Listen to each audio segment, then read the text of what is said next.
ওই যে রিস্কা। হ্যাঁ হ্যাঁ চল।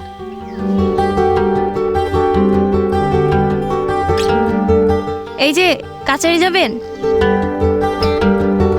এই আমাদের কথা শুনতে পাচ্ছিস না?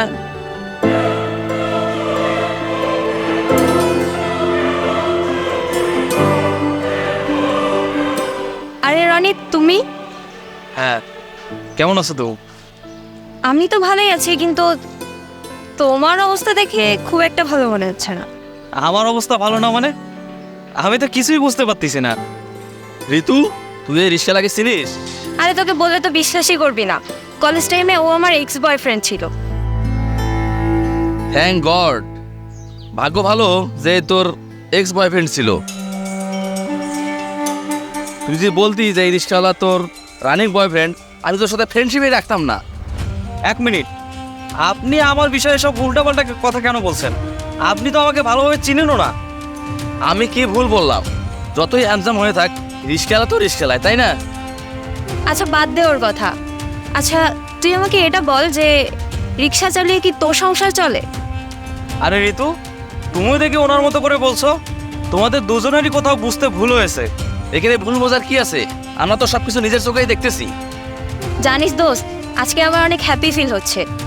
এর সাথে ব্রেকআপ করাটা আমার অনেক ভালো ডিসিশন ছিল। এর মতো ভিখারির সাথে থাকলে আজকে আমাকে হয়তো ভিক্ষা করেই খেতে হতো। ঋতু, এবার কিন্তু একটু বেশি বেশি হয়ে যাচ্ছে। দেখছিস, ভিখারিকে ভিখারি বললে গায়ে লাগে। আচ্ছা বাদ দে। আচ্ছা বল, কাছারি যেতে কত নিবি? ঋতু, আমি তোমাকে প্রথম থেকে বলার চেষ্টা করতেছি যে এটা আমার রিস্কা না। তোমাদের কোথাও ভুল হচ্ছে। তাহলে কি তুই এই রিস্কা ভাড়াতে চালাস? আমি বুঝতেছি না তোমরা কেন এসব উল্টাপাল্টা কথা বলতেছো। আচ্ছা তুই তো রিক্সা চালাস তাই না? তো এটা তোর মানতে সমস্যা কোথায় হচ্ছে? তুই এটা বলতে চাচ্ছিস না কেন? আমি যেটা না সেটা বলবো কেন? আমি যদি রিস্কাটা চালাতাম তাহলে আমি সেটা গর্বের সহিত বলতাম, কারণ কোনো কাজই ছোট না। হ্যাঁ তুই ঠিকই বলেছিস, যার যেমন সামর্থ্য। আচ্ছা যাই হোক, আমাদের কাছারি বাজারে রেখে আয়। ওখানে টিএফসি কোম্পানিতে আজ আমাদের ইন্টারভিউ আছে।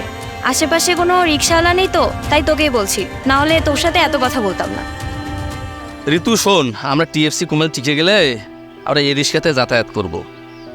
যতই হোক তোর এক্স বয়ফ্রেন্ড তো, আর আমরা প্রতিদিন যাতায়াত করলে ওর ইনকামটা বাড়বে। হ্যালো, স্বপ্নের জগৎ থেকে বাস্তবতায় আসেন। আমার ইনকাম নিয়ে আপনাকে চিন্তা করতে হবে না, আপনি আপনার কথা ভাবেন। আর হ্যাঁ, টিএফসি কোম্পানিতে গিয়ে কোনো লাভ নাই। তোমাদের মতো স্টাফদের দরকার নেই। তুমি এসব বলার কে? আমরা ইন্টারভিউ দিব, দেখি আমাদের কে আটকায়। আমি কি শুনতে চাও? আমি টিএফসি কোম্পানির অনার।